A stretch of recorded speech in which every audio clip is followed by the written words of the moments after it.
का है न गुटली, रस पेय है पीने योग्य, इसलिए पिबत भागवतम रसमालयम मुहुहु, એટલે અગેન એન્ડ અગેન, બાર બાર પીઓ, નિત્ય પીઓ.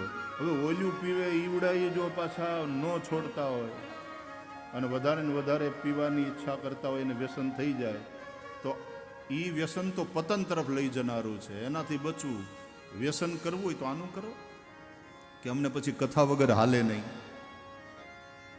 મહાદેવને આનું વ્યસન છે, એને કથા વગર ના હાલે. રામ કથા નિત शिवजी गावे, नित्य गायन करते हैं. या तो महादेव कथा सुनते हैं, कभी चले जाते हैं दंडकारण्य में अगस्त्य मुनि के आश्रम में कथा सुनते हैं, कभी भुषुंडी के स्थान पर चले जाते हैं और भुषुंडी कथा सुना रहे हैं पंछियों की सभा में. तो महादेव वहां हंस का रूप बना करके हंसों की पंक्ति में बैठ जाते हैं और भुषुंडी से कथा सुन. भुषुंडी अपने ही चेले हैं, महादेव के ही चेले हैं. महादेव से ही काकभुषुंडी को कथा प्राप्त हुई है. પણ આ ગુરુજન છુપાઈને આવે, ઓલા ચેલાને સંકોચ ન થાય કે ઓય બાબા ગુરુ આવ્યા. ગુરુની સામે બોલતા ઘણી વાર આમ ગેંગે ફેંફે થઈ જવાય.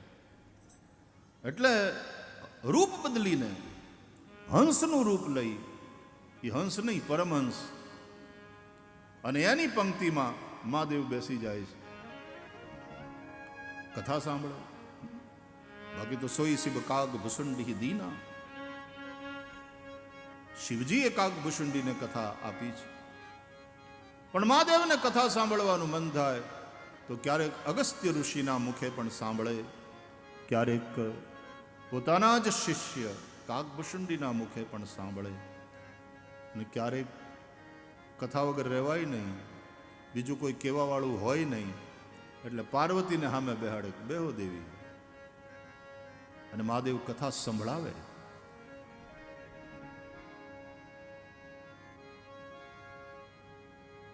પોતે જ આ કથાની રચના રામચરિત માનસ અનુસાર તો પોતે કરીને પોતાના માનસમાં રાખી.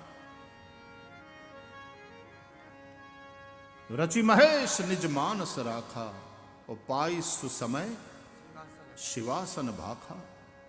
પાર્વતીને સંભળાવી. તો કથાનું વ્યસન, ભગવાન કહે છે ભાગવતમાં કે મારી કથાનું જેને વ્યસન થયું અને ગૃહસ્થોએ આ વ્યસન રાખવું, એને બીજા વ્યસનથી દૂર રહેવું, પણ આ મારી કથાનું વ્યસન રાખવું. અને આ રસમાં જે ડૂબેલા રહે ને તો મદ્વાર્તા યાતયામાનામ ન બંધાય ગૃહામતા. ભાગવતમાં ભગવાન કહે છે કે જે મારી કથામાં એ રસમાં દિવસભર ડૂબેલા રહે છે, એને સંસાર બાંધતો નથી. એ ભલે ગૃહસ્થમાં હોય પણ એને સંસાર બાંધતો નથી. અર્જુન ગીતાનો પાઠ ગામડામાં બહેનો કરે, એમાં એક પંક્તિ આવે, એક કડી, સંસારમાં સરસો રહે પણ મન મારી પાસ, સંસારમાં લેપાય નહીં તે જાણ મારો દાસ. અર્જુન સુણો ગીતા સાર, પાંડવ માન જો નિર્ધાર. पद्मपत्र में वाम्बसा, जो जग में रहूं तो ऐसे रहूं जो जल में कमल का फूल રહે. તમે સંસારમાં રહ્યો એનો વાંધો નથી, સંસાર તમારામાં ન આવવો જોઈએ. સંસારમાં આપણે આસક્ત થઈએ છીએ ત્યારે સંસાર આપણી અંદર પ્રવેશ કરે. એ હોડી દરિયા મારે એનો વાંધો નહીં, જેથી દરિયો હોડીમાં આવ્યો ખતરનાક પરિસ્થિતિ.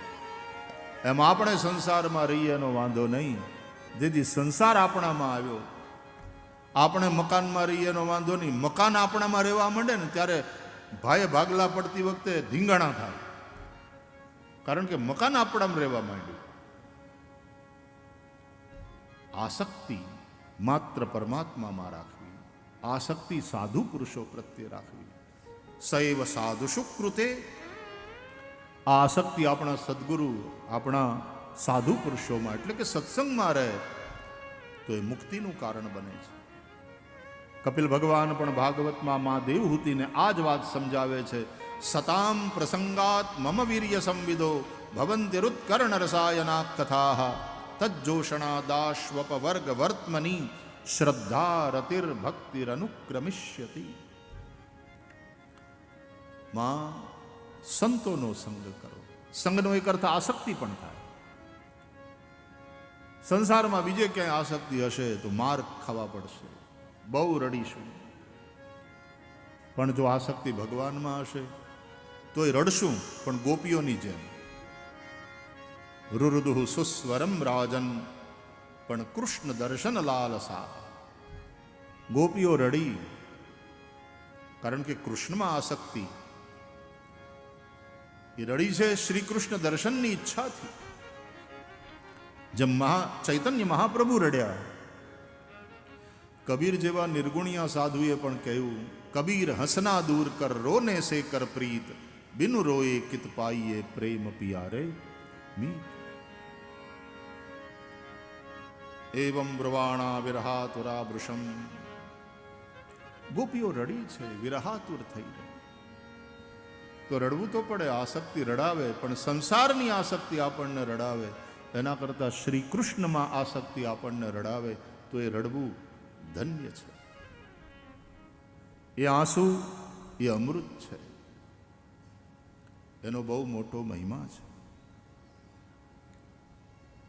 પિબત ભાગવતમ રસમાલયમ મુહુઃ.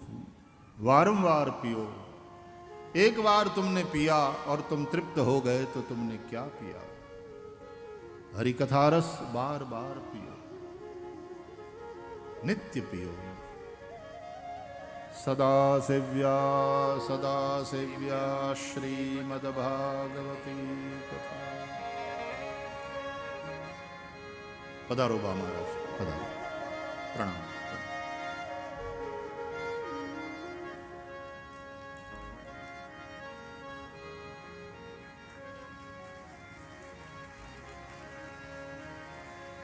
એ રસને જાણે છે શુકદેવ જોગી.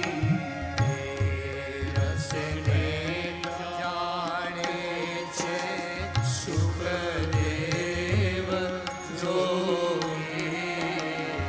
કંઈક જાણે છે મેં તો નરસૈયો ભોગી.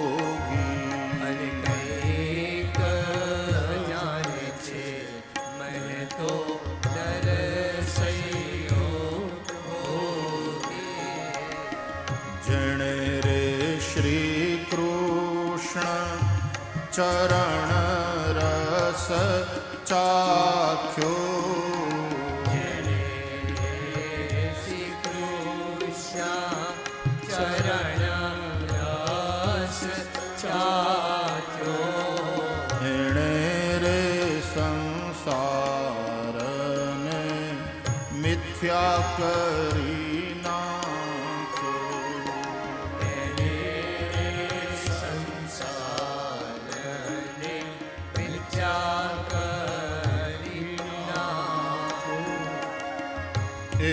રસને ધ્રુવ પ્રહલાદે રે ચાખ્યો.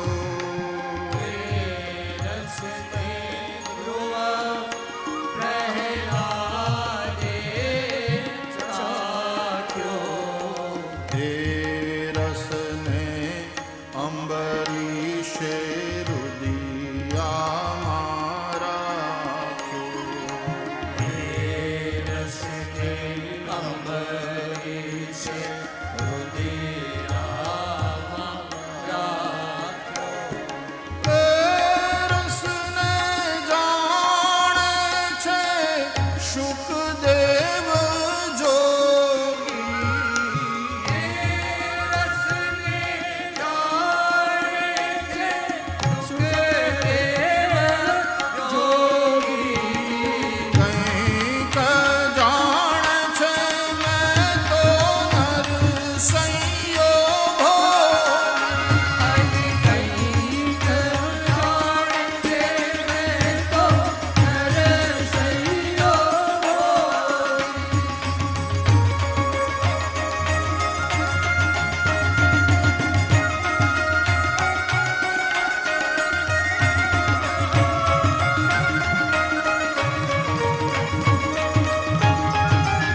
રસને ધ્રુવ પ્રહલાદે રે ચાખ્યો, એ રસને અંબરીશે હૃદયામાં રાખ્યો. એ રસને જાણે છે સુખદેવ જોગી. આ નરસિંહ મહેતાનું પદ છે. નરસિંહ મહેતા કહે છે કે એ રસને સુખદેવ જોગી જાણે છે. એ બધાની વાત બરાબર, પણ તમારું હું? નરસિંહ મહેતા તમારું હું? હવે નરસિંહ મહેતા જો એમ કે હું નથી જાણતો તો એ ખોટી વિનમ્રતા કહેવાય. એણે તો એ રસને ચાખ્યો તો છે, પણ સુખદેવજીને ને આ બધાની, ધ્રુવજીને ને પ્રહલાદજીને ને સુખદેવજીની જેમ આપણે જાણીએ હો ભાઈ. એમ કે તો એ અહંકાર કહેવાય. એ બંને વસ્તુ બરાબર નહીં. એટલે નરસિંહ મહેતાની તમે લેખની જુઓ, નરસિંહ મહેતાની કહેવાની પદ્ધતિ તમે જુઓ. એ રસને જાણે છે શુકદેવ જોગી. અને મહેતાજી તમે એટલે કે છે કંઈક જાણે છે. હું જોગી એવા શુકદેવની બરાબરીમાં બેસવા નથી માંગતો. એ મારી તાકાત નથી, એ મારી યોગ્યતા નથી. પણ હાવ નથી જાણતો એવી ખોટી વિનમ્રતા પણ નહીં પ્રગટ કરું. કંઈક જાણે છે. આ મેં તો નરસૈયો, પણ કેવો તો કે ભોગી. मैं जोगी नहीं, मैं तो भोगी, मैं तो गृहस्थ आदमी, बचरवाड़ माणस. પણ કંઈક જાણે છે મેં તો નરસિંહ. એને તે દીકરો મરી જાય તો પુત્ર શોકનું દુઃખ થાય, પુત્ર શોક થાય, અને દીકરીને પરણવવા માટે થઈને એને દાખલો કરવો પડે. એ રસને જાણે છે શુકદેવ જોગી, અને કંઈક જાણે છે મેં તો નરસૈયો ભોગી. જેણે રે શ્રી કૃષ્ણ ચરણ રસ ચાખ્યો, એણે રે સંસારને મિથ્યા કરી. મદવાર્તા યાતયામાનામ ન બંધાય ગૃહામતાઃ. ભગવાન પોતે પોતાની કથાનો મહિમા ગાય છે. જે મારી કથામાં પોતાનો દિવસ વિતાવે એને આ સંસાર બાંધતો નથી. નિત્ય હરિકથામાં રહેવું. થોડી વાર ભગવત ચર્ચા નિત્ય થવી જોઈએ. ડોંગરે બાપજી એમ કહેતા કે દરરોજ સવારના કલાક દોઢ કલાક સત્કર્મ કરો, દરરોજ સાંજે કલાક દોઢ કલાક સત્સંગ કરો. બીજું બધું ભલે છૂટે, પણ આ સત્કર્મ અને સત્સંગ ન છૂટવા જોઈએ. સત્કર્મથી જ મન શુદ્ધ થાય, અને સત્સંગથી જ આપણી બુદ્ધિ દેવમયી બને. મન શુદ્ધ થાય ને એ જ વસુદેવ, અને બુદ્ધિ દેવમયી થાય એ જ દેવકી. આ વસુદેવ ને દેવકી હોય ને, અને એ બે પરણે ને તો પરમાત્માનું પ્રાગટ્ય થાય. શ્રી કૃષ્ણ વાસુદેવ છે, એ વસુદેવાત્મજ છે. માટે ભગવત કથા નિત્ય થવી જોઈએ. નૈમિષારણ્યમાં શૌનકાદિ ઋષિઓ શ્રી સુદ પુરાણીના મુખે ભગવાનની કથા સાંભળવા બેઠા છે. ઋષિઓએ પ્રશ્ન કર્યા, ત્વયા ખલુ પુરાણાની સેતિહાસાની ચાનઘ આખ્યાતાન્યપ્યધીતાની ધર્મશાસ્ત્રાણિ યાન્યુત. હે અનઘ, હે નિષ્પાપ સુતજી, આપના સદગુરુ મહારાજની કૃપાથી વેદોને ભણ્યા, પુરાણોને ભણ્યા, પુરાણોનો તમે અભ્યાસ કર્યો, ઇતિહાસ તમે જાણો છો, ઇતિહાસ અને પુરાણનો તમે અભ્યાસ કર્યો છે,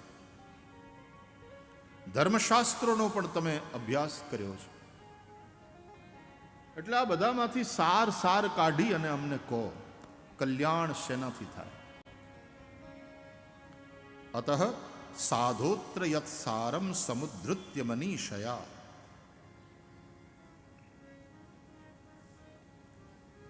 અમને એ બતાવો કે આ બધા શાસ્ત્રોનો સાર શું છે. બીજો પ્રશ્ન એ છે કે શ્રેય શું છે. શ્રેય કોને કહેવાય? કલ્યાણ. ત્રીજો પ્રશ્ન, એ શ્રેયની પ્રાપ્તિનું સાધન શું છે? જીવનું કલ્યાણ કેવી રીતે થાય?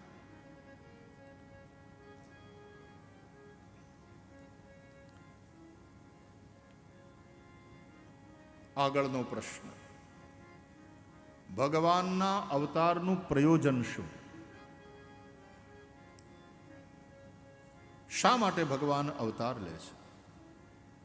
પાંચમો પ્રશ્ન, કયા કયા અવતાર ભગવાને લીધા અને કઈ કઈ લીલાઓ કરી?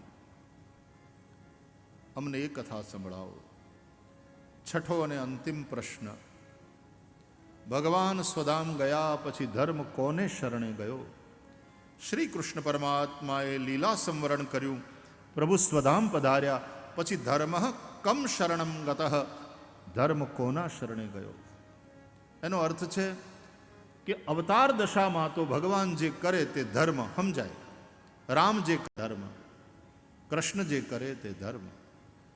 પણ જ્યારે આવો કોઈ અવતાર આપણી વચ્ચે ન હોય ત્યારે ધર્મનો નિર્ણય કેવી રીતે થાય? અને ભાગવતમાં આ પ્રશ્નના ઉત્તરના રૂપે જે સંભળાવ્યું એમ કે ધર્મ માત્ર પોથીના પાનામાં રહેતો નથી. ધર્મ રહે છે મહાપુરુષોના જીવનમાં, મહાપુરુષોના ચરિત્રમાં. એ મહાપુરુષોનું જીવન તમે જુઓ. એટલા માટે આપણી આ બધી જગ્યાઓ છે. સતાધાર ગીગા બાપુની વાત હોય, વીરપુર જલારામ બાપાની વાત હોય, જેસલ તોરલની વાત હોય, નગાલાખા બાપા એની જગ્યાની વાત હોય, પરબના પીરની વાત હોય. આ બધા મહાપુરુષો ધર્મ એના જીવનમાં, એના ચરિત્રમાં રહે છે. તો આ 6 પ્રશ્ન કરવામાં આવ્યા ભાગવતના પ્રારંભે, અને 6 પ્રશ્નના ઉત્તરમાં શ્રી સુત મહારાજે નૈમિષારણ્યમાં ભગવાનની મંગલમયી કથા સંભળાવી. ઇતિ સંપ્રશ્ન સંવૃષ્ટો વિપ્રાણામ રૌમહર્ષણિ. રોમહર્ષણ નામના સુતના પુત્ર ઉગ્રશ્રવા આ કથા સંભળાવી રહ્યા છે.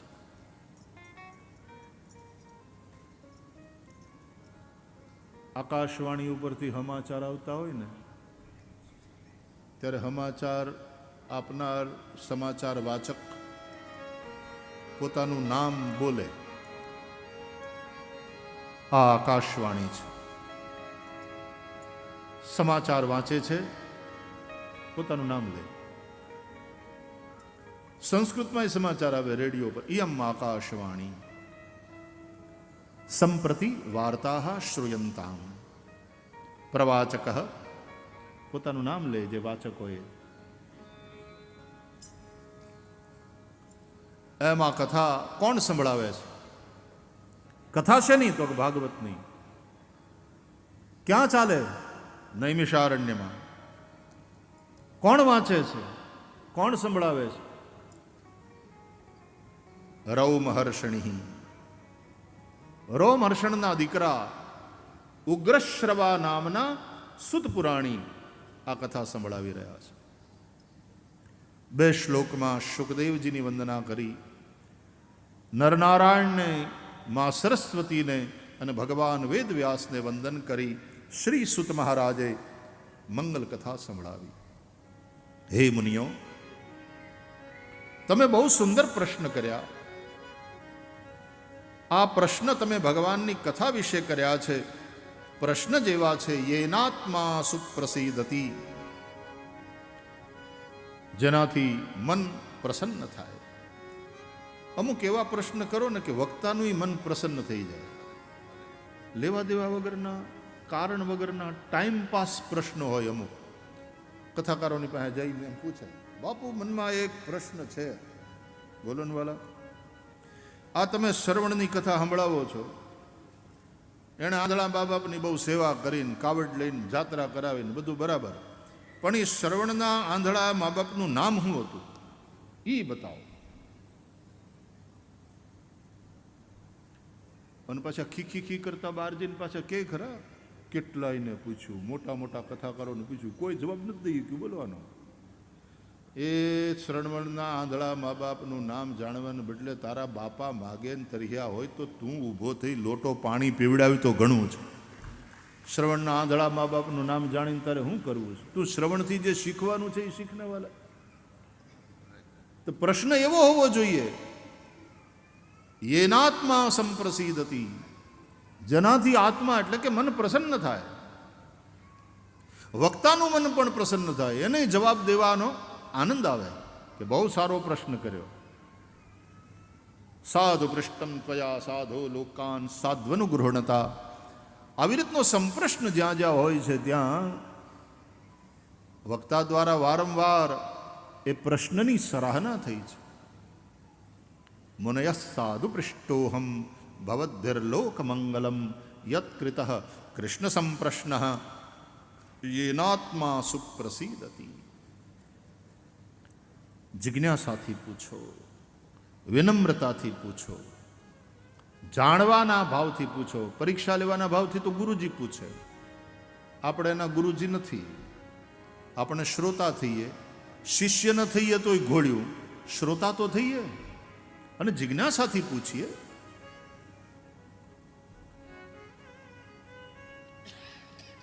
મારો અનુભવ છે, એક જણાએ મને આવીને આમ બેઠા હતા, પ્રશ્ન કર્યો. મને કહે કે એક પ્રશ્ન કરું, તમે તો ભાગવતની કથા કરો છો. ભાગવતની કથા કરીએ વાત સાચી, પણ એમાં કંઈ બધું આવડે જેવું કંઈ દાવો નથી. હજી તો વિદ્યાર્થી છીએ, હજી અભ્યાસ કરીએ છીએ. અભ્યાસ કરતાં કરતાં આટલા વર્ષ વયા ગયા તોય હજી ભાગવત પૂરેપૂરું આવડી ગયું એવો કોઈ દાવો નથી. એટલે મને કે પાણી પહેલાં પાળ બાંધતા હારી આવડે તમને. તમારા જેવા બધા શીખવાડ્યું વાલા નહીં, પણ કે પ્રશ્ન કરવો છે, પૂછો પૂછો. ભાગવત સંબંધી છે તો કે હા, ભાગવતથી જ સંબંધિત છે, એટલે તમને આવડવો જોઈએ અને તમે આ પ્રશ્નનો જવાબ આપશો એવી અમને આશા છે. સારું સારું, એવી પૂર્વ ભૂમિકા બાંધી. મન કે આ ભગવાન કૃષ્ણની જે બધી તમે કથાઓ કરો છો એ ભાગવતને આધારે પૂછું છું કે આ જમીન જે રહી ને, આ પૃથ્વી, એ જમીનનો એવો કયો ટુકડો છે, એવો કયો ભાગ છે કે જેને ચંદ્રમાએ ખાલી એક જ વાર જોયો હોય, પછી પાછો કોઈ દી જોયો નથી. એવી જમીન કઈ? ચંદ્રમા એક જ વાર જોઈ, પછી ચંદ્રમાએ કોઈ દી જોઈ નહીં. આવો પ્રશ્ન તો કોઈ દી કોઈ નહોતો પૂછ્યો. હું જે દી 25-30 વર્ષનો હતો તે દીની વાત, કથા તો ચાલુ થઈ ગઈ હતી. એટલે મૂંગો થઈ ગયો ને હું, એટલે એના મોઢા ઉપર આમ મરમાળું હાસ્ય આવ્યું. મેં એની સામે જોયું, મને કે હસતો હતો કે બોલો બોલો બોલો બોલો. એટલે મેં કીધું ભાગવતથી સંબંધિત પ્રશ્ન છે. ભાગવતથી જ અને કૃષ્ણ લીલાથી જ સંબંધિત છે. લ્યો ને તમને ક્લુ આપું. ક્લુ ભાગવતથી જ સંબંધિત પ્રશ્ન. મેં બહુ વિચાર કર્યો, પણ એવું કાંઈ મળ્યું નહીં કે એવી જમીન કઈ કે જેણે ચંદ્રમાં એક જ વાર જોઈ હોય ને પછી કોઈ દી જોઈ નથી. આ એવો કયો પ્લોટ જોઈ આવ્યો? એવી કઈ જમીન જોઈ આવ્યો? એટલે જેવું એને સામું જોવું ને, આમ આપણે વિચાર કરતા હોઈએ, અને પછી જેવું સામું જોવું ને એટલે પાછું બોલો બોલો, હસતો હસતો બોલો બોલો. ભાગવતમાં જ છે પ્રશ્ન, ભાગવતમાંથી જ પૂછ્યો છે. બોલો બોલો. એટલે મેં કહ્યું કે આવતીકાલે જવાબ આપું, બને તો ટ્રાય કરું આવતીકાલે. મને કે 3 દી દીધા, આવતીકાલે શું કામ 3 દી. અને ખરેખર ભાગવતનું આખું બરાબર. અને એ નિમિત્તે એક અવસર મળ્યો અવલોકન કરવાનો ફરીથી. આમ તો પાઠ કરતા હોઈએ રોજ, પણ જરા એ પ્રશ્નને લઈને વિશેષ પાઠ કર્યો ધ્યાનથી કે આવું ક્યાંય મળે છે ભાઈ ભાગવતમાંથી. અને કૃષ્ણ લીલા સંબંધિત એવો થોડું ક્લુ આપ્યું હતું એણે, એટલે દશમસ્કંદને જરાક વધારે ધ્યાનથી અવલોકન કર્યું. એ પ્લોટ મળ્યો જ નહીં. બોલો, જેને ચંદ્રમાએ એક જ વાર જોયો હોય, એ જમીનનો ટુકડો, પછી ચંદ્રમાએ કોઈ દી જોયો નહીં. નહીં તો એમ થયું કે આપણા કોઈક બિલ્ડર શિષ્યને કે ભરતને કહી દઈએ કે આ લઈ લે, આ વિશિષ્ટ જમીન છે, વિશિષ્ટ ટુકડો છે, આના બહુ ભાવ આવશે. કોઈ પૂછે તો કહેવાનું કે ચંદ્રમાએ આને એક જ વાર જોયો છે, પછી કોઈ દી ચંદ્રમાએ જોયો નથી. આના ઉપર ચંદ્રમાની કૃપા દ્રષ્ટિ પડી, આ લઈ લે. અને વેચતો નહીં, આ તો યુનિક કહેવાય. પણ એવું કંઈ મળ્યું નહીં. બહુ તપાસ કરી, 3 દી પૂરા થયા. પાછો ઓલો રોજ આવ્યો કથા, પછી હાથના બેહવા આવે ને, હાલે છે ને અભ્યાસ? મેં કીધું હા હાલે છે ભાઈ. 3 દી, હજી 1 દી બાકી છે. છેલ્લા દિવસે વળી પાછો ઉઘરાણી કરવા આવ્યો. જય શ્રી કૃષ્ણ. મેં કીધું જય શ્રી કૃષ્ણ. મળ્યું? એટલે મેં કીધું ભાઈ અભ્યાસ તો બહુ કર્યો આ 3 દિવસમાં, પણ કંઈ મળ્યું નહીં. બસ ને, કથાઓ કરો છો અને લોકો પગે લાગે તમને, અને આ પ્રશ્નનો જવાબ નથી તમારી પાસે. એટલે હું બેઠો તો ત્યાંથી હેઠો ઉતર્યો, એને પગે લાગ્યો. તમે બતાવો મહાનુભાવ. કહી દઉં? હા, કોઈની પાસેથી આવી રીતે જાણવાનું. મને કે કહી દઉં, હવે નવેસરથી તમે અભ્યાસ કરજો, હું કહું એ પછી તમને મળશે. હા કહી દો. મારાથી ઉંમરમાં મોટા, 10-15 વર્ષ મોટા એ વખતે. એટલે મેં કીધું હા ખો. મને કે આ દશમસ્કંદની કથા ખરી ને? ખરી. મથુરાના જેલમાં ભગવાન શ્રી કૃષ્ણનું પ્રાગટ્ય થયું ને? થયું. પછી વસુદેવજી ટોપલામાં ઠાકોરજીને પધરાવીને નીકળ્યા ને? નીકળ્યા. જમનાને કાંઠે આવ્યા કે નહીં? આવ્યા. શેષનારાયણે છત્ર પણ કર્યું હતું. બરાબર? બિરોબેર? બિરોબેર? બિરોબેર. આપણી કાઠિયાવાડી એક્સેન્ટ છે. બરાબર નહીં બોલો? બિરોબેર? બરોબર. પછી વસુદેવજી ટોપલામાં બાલકૃષ્ણલાલને પધરાવીને જમનાજીમાં ઉતર્યા કે નહીં? ઉતર્યા. પછી ભગવાને પોતાના ટોપલામાંથી પોતાનો ચરણ બહાર કાઢીને જમનાજીના અંગૂઠાથી એને સ્પર્શ કર્યો. બરોબર? એટલે પછી જમનાજી એણે માર્ગ દઈ દીધો અને આમ 2 ભાગમાં વહેંચાઈ ગયા અને વચ્ચેની જમીન ખુલ્લી થઈ. એમાંથી વસુદેવજી નીકળી ગયા. ઉપરથી ચંદ્રમાં જોતા હતા. વસુદેવજી સામે પાર અને પાછા જમના જળ વહેવા લાગ્યા. ત્યારથી યમુનાજી વહેતા જ રહ્યા છે, વહેતા જ રહ્યા છે. એ ટુકડાને પછી ચંદ્રમાએ ક્યારેય જોયો નથી. બરોબર? એટલે હું હેઠેથી પાછો ઉપર બેસી ગયો. મેં કીધું હોય ઝાટકી નહીં, ખોટું. તો એ ઊંચો થઈ ગયો. મને કહે કે હું ખોટું? આમાં અમે કેટલા એને પ્રશ્ન કરીને પરીક્ષા લીધી, બધા ફેલ ફેલ. મેં તું હાવ ખોટો છે ભાઈ. તો એ ઢીલો થઈ ગયો. મને કે કેવી રીતે?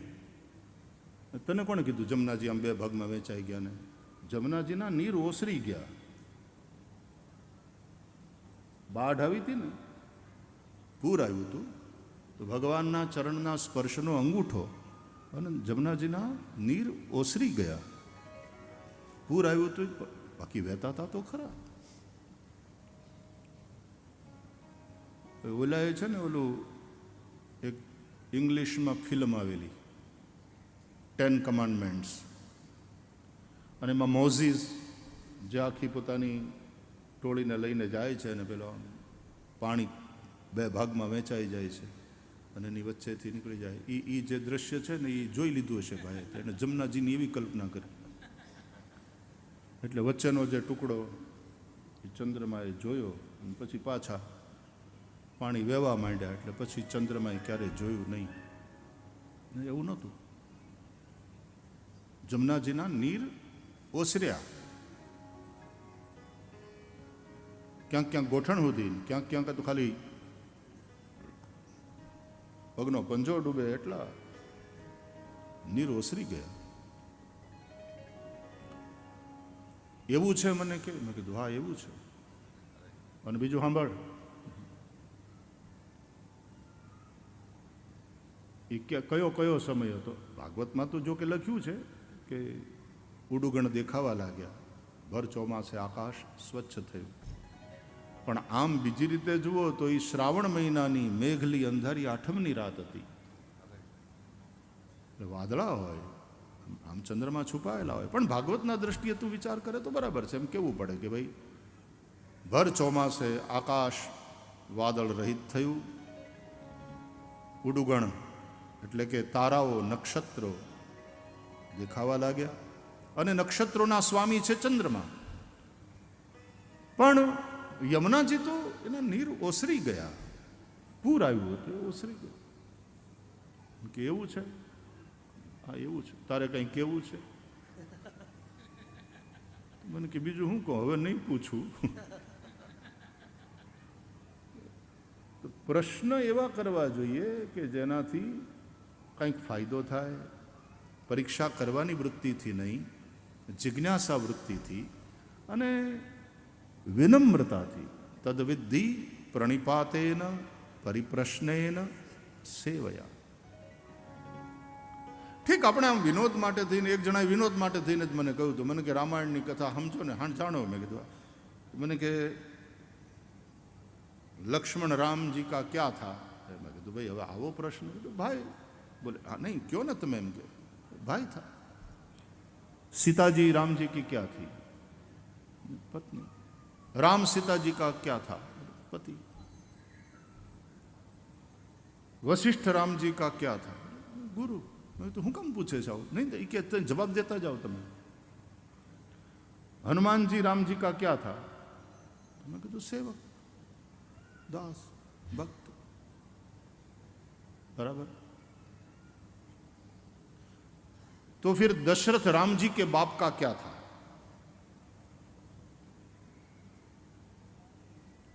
શું?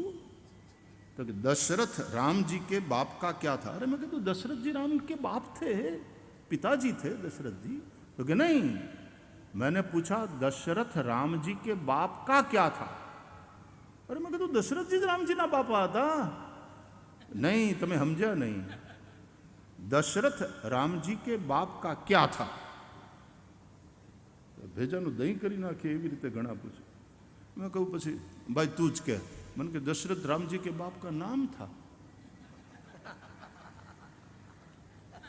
આટલી ખબર નથી પડતી? दशरथ राम जी के बाप का नाम था.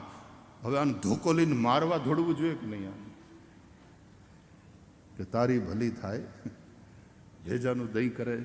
પણ એક વિનોદ માટે થઈને આપણે વાત કરીએ એ વાત અલગ થઈ ગઈ. બિલકુલ એને એને એને એનું સ્વાગત, એની ટીકા નહીં.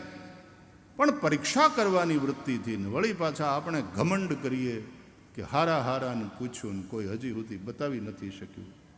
શ્રવણના આંધળા મા બાપનું નામ શું હતું? આમ તો હવે પછી પુસ્તકોનું વધારે અવલોકન કરો તો એ સાંભળવા મળે છે. પણ મહત્વની વાત છે